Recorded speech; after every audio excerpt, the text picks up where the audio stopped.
Ice के हवाले से आप आइस स्पेशलिस्ट हैं, जो इस वक्त इन्फेक्शन बताया जा रहा है, कितना सीरियस है इन्फेक्शन? नॉर्मली एक पेशेंट इन्फेक्शन वगैरह कोई नहीं है, ये एक और कंडीशन होती है जो अभी तक पता लगा। मैंने तो देखा नहीं है, मुझे तो पता कुछ नहीं है, जिसको सेंट्रल रेटिनल वेन ओक्लूजन कहते हैं जी, CRVO के नाम से आप लोग उसको बोल रहे हैं। सो उसमें वेन ओक्लूजन होती है।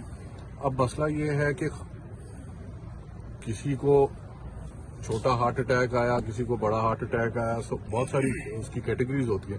हमें ये नहीं मालूम कि वो कितना है, क्या है।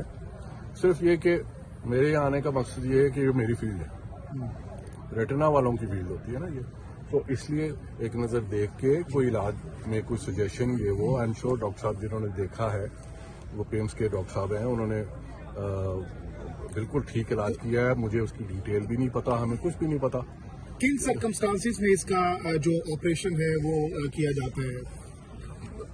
इसमें बेसिकली इंजेक्शन चाहिए होते हैं आँख के अंदर, और वही वाला जो हमने अभी तक सुना था कि वो कि यहाँ लगाएं या हॉस्पिटल में, वो कभी भी यहाँ नहीं लग सकता। वो हॉस्पिटल इन्वायरमेंट में, हॉस्पिटल ऑपरेशन थिएटर में, सादे हॉस्पिटल में भी नहीं, ऑपरेशन थिएटर के अंदर लगते होते हैं। जो उड़ती मुझे इंफॉर्मेशन है कि शायद उन्हें वो लग चुका है, विच इज गुड, लेकिन और भी कुछ चीजें होती हैं वो देखनी होती हैं।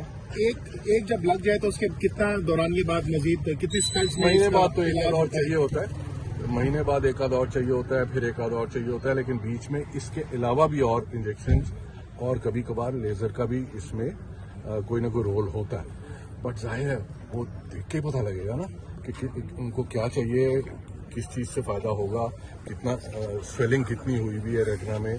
तो ये सारी चीज़ें देख के बड़ा टाइमली इसका इलाज जो है वो प्लान करना पड़ता है। अच्छा सर, ये बताइएगा कि आप कह रही हैं कि उनको ऑपरेशन थिएटर में लेके जाया जाता है, फिर जाके इलाज होता है, तो आप भी तो यहाँ पे अभी किन इक्विपमेंट के साथ आप आए हैं?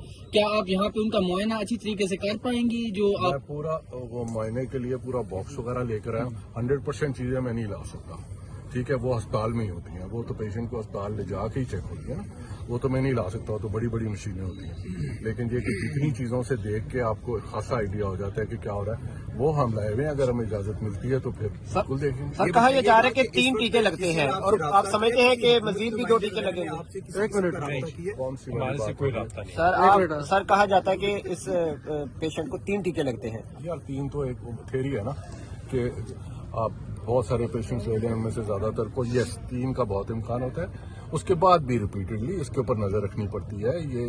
ये जो कंडीशन है, कुछ महीनों के बाद फिर थोड़ा बहुत स्वेलिंग आ सकती है, उसको फिर टॉप अप करना पड़ता है। ये थोड़ा सा ऑन गोइंग 2-3 साल का ऑन गोइंग प्रोसेस हो जाता है। सर ये बताइएगा, CRVO में अगर सर्जरी हो जाए तो कहा यह जाता है कि इसकी सर्जरी दोबारा भी करानी नागुज़ीर बन जाती है, इसमें कितनी सदाकत है? हमें हमारी रहनुमाई फरमाइएगा।